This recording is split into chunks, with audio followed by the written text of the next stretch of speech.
wala talaga akong opportunity, like, wala akong savings that time. So, sabihin natin, dineskartihan ko kung anong meron doon.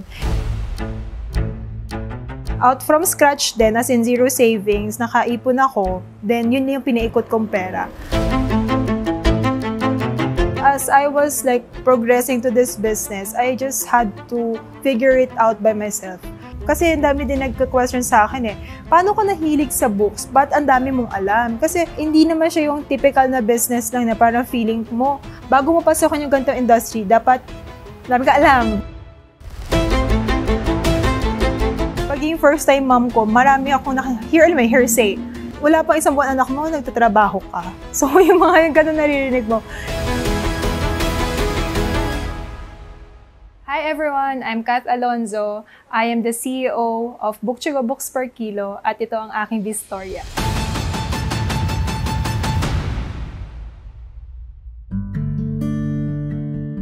That was like the height of pandemic. It was 2020, which is like most of us naman din nag-start ng mga racket. Kakapanganak ko lang dun sa firstborn ko. That time, yung family ko, we had like a surplus shop. May mga items dun na from abroad na baga hindi nila ginamit and then we sell it here. And then, may mga stocks sila na books.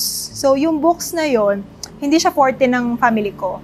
So, yung books is hindi talaga siya nabebenta dun sa surplus. Hi guys! Ayan, samahan niyo ako ngayon dito sa Books Per Kilo sa Bookchigo, Silang, Cavite. Uy, gusto ko niyan!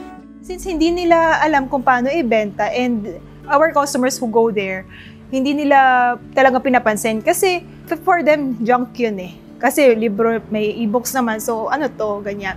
Pero bilang ako na, syempre, mahilig ako sa books ng college, so, I think parang nandun yung interest ko sa books na mas i-check ko ano bang meron dito sa books na to. Kasi naiipon na siya. Every time may shipment, yung books doon, napapile up lang siya. Hindi talaga siya nabebenta. Tapos, kumbaga nag-a-add lang siya ng space sa store. That time, may baby ako. Ang stocks namin doon is mostly children's books. So, maraming mga author tapos titles na familiar sa akin, which is like yung mga Bramley Hedge, yung Peter Rabbit na nung bata ako is nababasa din sa akin ng parents ko, kaya mas parang nag-dig into ako doon. So, upon checking, sabi ko, okay to sa anak ko, ang ganda nito. Parang para talaga for personal use siya. Hindi talaga siya for business at all. And then parang nakita ko na, try ko lang ibenta. Wala lang, trip ko lang. Kasi hindi nila mabenta. So, hindi naman siya out of like for business na. Gusto ko lang i-help siguro yung mom ko na ibenta or para mabawasan din yung stocks nila sa shop. Nagulat na lang ako na nag-click siya sa online. 80 to 90% of my clients kasi talagang mga nag-homeschool, nagbe-build sila ng kanya-kanyang library sa bahay. So, dun ako nag-start sa mga pang-bata na books and yung chapter books which is for middle school age. And yung mga ngayon, mayroon ako stocks ng novels pero hindi siya ganun ka-sellable before. So, yung nag-start ako noon, out of hobby lang talaga yung ginagawa ko na mag-post ng books yan. So, masok na dyan yung mga online platforms, yung mga, ayun, si Orange App, mga ganyan. Hanggang sa nag-grow na siya, na wala naman talaga akong plan for business, nag-grow siya, and then, mas nakapag-post na din ako ng mas maraming items or listings ko. Nabigyan ako ng opportunity ng mother ko na binigyan niya ako ng space, and yung time din na yun is wala masyadong mga customer sa mall. Kaya kami din yung nag-benefit doon, yung mga surplus, yung mga ganun stores. Kasi mga clients din namin, since hindi sila makapunta sa mall or mga families, doon sila sa surplus pupunta. Tapos yun yung naging first physical store ko dun sa shop ni Mama. Eventually, hinahanap siya. Tapos parang every time pupunta ng Tagaytay, naging parang tourist spot. Tourist spot din siya. Kasi kami lang yung dito sa area nagbebenta ng books. And ang alam ko, ang pinakamalapit pa is sa Dasma. As of now, wala na yung surplus. Kasi naging nag-boom lang siya nung pandemic. Pero since may mga malls na, nag-close na ulit siya. Ako yung nag-thrive doon. Kasi pinasok ko yung online.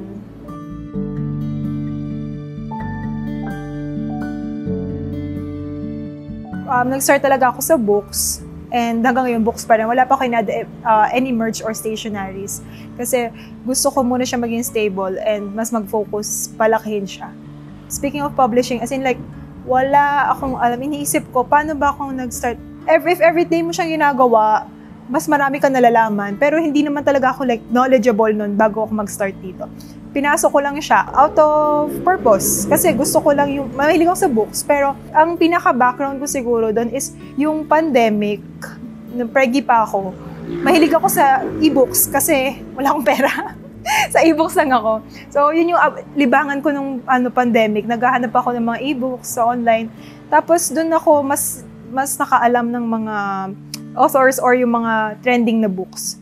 Yun yung siguro naging edge ko.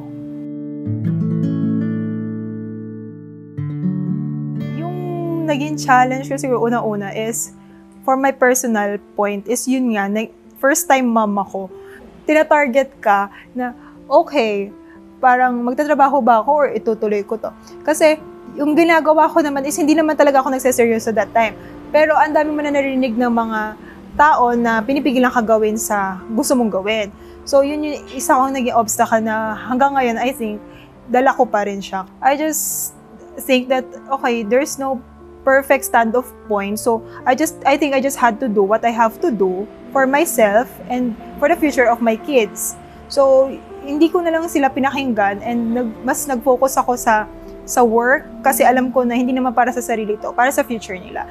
So, isa yun yung naging struggles ko. Tapos, yung second one is yung books per kilo model. Hindi alam ng Pilipino, ano ba yan? Ano ba yung books per kilo na yan?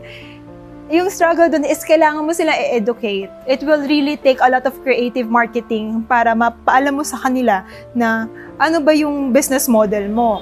Ano yung books per kilo? So talagang kakausapin mo sila, it will really take time for them to understand paano nangyayari yung gantong sistema sa bookstore mo. Medyo time consuming siya kasi hindi nila alam unconventional approach to. Wait lang, ano ibig mo sabihin? Wala pa ewan ko kung may iba nang gumawa nito. Pero isipin mo, pinasok mo yung gantong model sa Pilipinas, tapos you had to let them know how this one works. So, yun din yung naging isang problem ko. Struggle. Tapos yung isa is, I think, din yung storage. Yung storage kasi hindi siya madaling itabi. Unlike yung mga maliliit na items. Kasi yung gantong bulk items, konting halaga lang yan eh. So if you really want to grow bigger, you have to invest sa bigger space. And in order for you to invest in bigger space, you have to have more funds.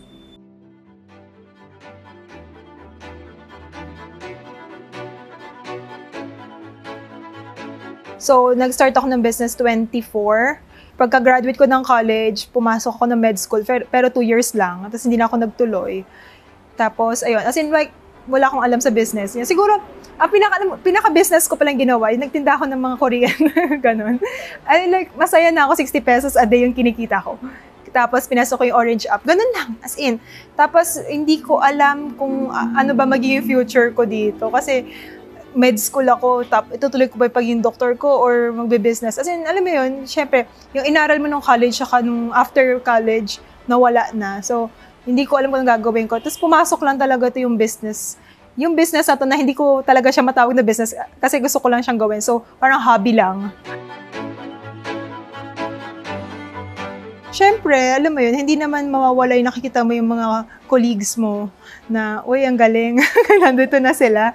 I think most of us naman meron ganun tayong moment na, wow, buti pa siya, ganyan. Pero siguro, I have to accept my fate na nandito ako ngayon and the opportunity that God has given me. And I think I just really have to make it flourish and just have to use the resources that I have now instead of like the regrets that I should be feeling that the others would want me to feel. Naisip ko pa rin everyday na until when kaya maglalast yung gantong business? I mean, AI, di ba? AI, lahat naman medyo nakakatakot sa totoo lang kasi future mo yan and hindi ko na alam ang mangyari sa akin. Wala to. Bago ako mag-start nito, yun yung sinasabi sa akin, wala nang magbabasa ng libro. I mean, ang dami ko talagang discouragements din na narinig before. It just happened that I had to prove them wrong. Kasi ang books, nadadala mo siya kahit saan ka pumunta. May internet or wala. Nasa iyo yan. And yung nabibigay ng books na knowledge sa'yo, tsaka yung na-absorb mo, iba kapag kumpara dun sa mga e-books na napaprovide ngayon ng modern world. You know? Tapos yung yung challenge lang dyan is how will you sustain this industry in this modern world is by making it more affordable to the public than ever. Kasi sa e-books, pag bumili ka din ng mga original kasi niyan, is mahal din. Pero ako, I have to provide them the good quality of books, good deals, and of course, good experience. Yun. So, dun kami nagpo-focus na paano pa rin kami maiiba. Hindi kami masasapawan ng mga e-books or digital gadgets when it comes to reading. Actually, nagulat din ako kasi come and go. May nawawala, may dumarating. Pero ang dumarating ngayon is resellers. Sa resellers kami bumabawi kasi sila ngayon, syempre, nagbebenta sa end user. Sa end user, once ang tapos na yan, ang dami na yan. Ilang taon mo mababasa pag bumili ka ng bulk. Yan, bali mo ubos ang items namin, mostly si resellers talaga. And ang mga schools. Yung books per kilo, selling by volumes talaga siya eh. Kasi noong una actually, may mga retail din, ganyan, per piece. Pero parang napansin namin in the long run, hindi siya ganun ka-okay kasi we have to maintain the healthy cash flow within the business. Oo, ako talaga. Reyna ng live char. Kasi dati nga, di ba, yung nag-start kami sa mom ko, na meron nga bibigyan niya ako ng small space. Tapos ako, may pumunta, pero gusto ko ma-maximize yung mga pupunta. Kasi wala naman ako sa mall eh. So, very limited lang yung mga customers ko. And since ngayong pandemic na yon, uso yung online, doon na uso yung mga live eh. Ila-live mo kahit pagkain. Lahat na live nakita mo na sa online. Wala pang TikTok noon. As in, yung blew up lang meron. So, sabi ko, try ko nga. Pero parang nakakailang kasi mag-live na, uy, doktor to, tapos magla-live. So, sabi ko, sige, na lang, sinubukan ko siya. And hindi siya naging madali. Kasi ang mga viewers ko ng 3 lang. Kasama na yung assistant ko, so 2. Hindi siya naging madali. Pero, alam mo, consistency is the key, sabi nga nila.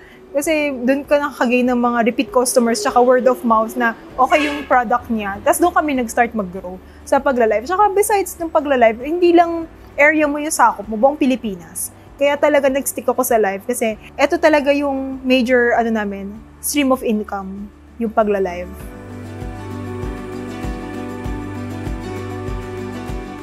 Sa ngayon wala kasi ang nangyayari ngayon, the more you buy, the more discounts you get. Pero kasi yung mga nangyayari sa resellers namin, hindi sila din ganun kabilis bumalik pa. Since sobrang dami na nagbebenta ng books ngayon, yun yung mahirap eh. Dati may ganyan kami, like membership, tapos like twice a month sila nag-order, pero ngayon medyo naglalo sila. Since pababaan ng market ngayon, yun yung talagang like problem ng lahat. Ang baba ng market na halos wala nang kinita sila. So in that sense, kailangan ko din magbaba. And hindi pa namin napag-aaralan yung magiging model namin dyan. Kasi pa nagbaba ako, susunod din yung iba. Lalo pag ikaw supplier nagbaba. So, ayun yung pinaka-challenge ngayon sa mga resellers is yung pricing. So, hindi pa namin siya talaga na pag-iisipan yung sa program nila.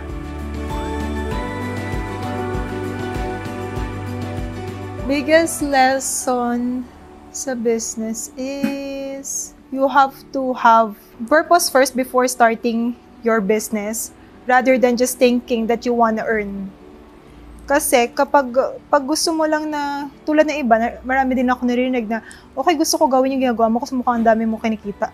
Hindi ganun eh. Kasi may mga struggles na darating dyan, tsaka mga like tough times. And I mean, lahat talaga dadating sa tough times. Pero pag yun na yung motivation mo is gusto mong kumita, hindi ka talaga tatagal. So for me, yun yung purpose ko dito is giving books, giving affordable books to everyone, which is Filipinos. In every household, gusto ko magkaroon sila ng mga books, ganyan. Kasi alam mo naman na hindi lahat ng Pinoy is kayang makabili ng brand new book. So, bukod sa sa second hand siya, gusto ko pa siyang mas gawing mas affordable. So, yun yung purpose namin dito. And yung mission namin sa Book2Go is talagang magkaroon ng access ang bawat Pinoy. And I think that's the one that keeps me grounded here sa Book2Go, na para mas magstay siya na mas matagal compared sa iba. Kasi nga, meron akong responsibility dito as a Filipino citizen na gusto ko na bawat Pilipino is hindi lang makakuha ng pagbabasa. Alam mo yun, mapasa nila yung knowledge nila sa mga future generations nila.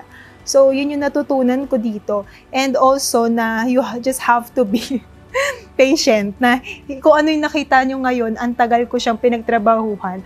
At marami din mga muntik ng mag-give up, ganon. So, hindi talaga madali yung magiging journey nyo if magbe-business kayo. Pero dapat maging matyaga ka. Tsaka wag mo laging tignan yung outcome ng isang tao, pero tignan mo yung journey and process. Enjoy nyo lang siya. Tapos, ayun, kasi in the end, if nag-give up ka too soon, ikaw din yung talo.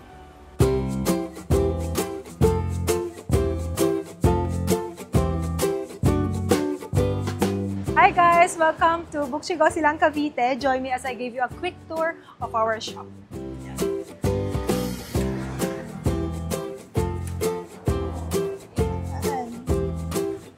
Ayan, so ito yung counter namin. And actually, newly renovated siya with our big logo. And say hello sa aming wonderful front desk staff. So ayan, say hi! Ayan, so sila yung sasalubong sa inyo when you come through in our shop. Ayan. So, andito din po yung mga bestsellers namin na usually hinahanap ng mga clients. So, ayan, ito may mga great deals din kasi 3 for 100 na lang siya. So, ito yung part na, actually, ito yung trademark ng store namin. Meron dito yung parang tunnel part, nandyan yung mga pang kids namin, and yung mga thriller novels. So, ito yung highlight din ng store. Tapos, dito sa loob, more of children's books. And children's books lahat to. Tsaka mga educational. So, ang mga pang toddlers, yung toddlers for ages 3 to 7 years old. So, makikita nyo dito sa section natin. And so, dito sa part na to, nagre-range yung pricing ng books from 100 to 250. At, punta naman tayo dito sa second floor. So, ito yung mga classics or collectibles, kung tawagin. Copyright 19, meron dito for as old as 1950s. Nandito yan. Tapos dito naman sa loob, nandito yung mga young adult or for teenagers, and non-fiction nandito din po. So dito sa kabilang section, ayan, so welcome. So this part is purely bestsellers for adults naman. So mixed fiction pa rin, pero makikita niyo dyan may hardbound, paperback, yan, mga Dan Brown. So pag andito lahat ng mga Dan Brown natin and the like. Yan. So, lahat to thriller novels, and makikita nyo din sa part na to. Yan. So, may pa-view siya. Nandito yung tinignan natin kanina. Yan. At ito naman sa section na to, guys, yung books per kilo. So, dito sa first part ng video na to is yung retail or books per piece. Tapos, may kabilang store kami which is makukuha nyo yung books per kilo for as low as 180. As of now, 180 with minimum order of 1 kilo. Yan. So, madami din siya. May mga pang bata din, novels, non-fiction, at chapter books. Hindi din mawala. At konting board games meron din po na natira doon. Hi guys! So, I invite you to visit our store here in Cavite, located in Lalaan First. Silang. So, along the highway lang siya located. And you can also visit us in Book2Go, Main Cavite. Ayan, so we're open from 9 to 6 p.m. daily. And also, please like our Facebook page, Book2Go. And we also have a Cebu branch. So, makikita nyo kami sa Cordova, Cebu. At meron kaming live selling every day. So, I hope you can contact us and avail our books through online. Thank you!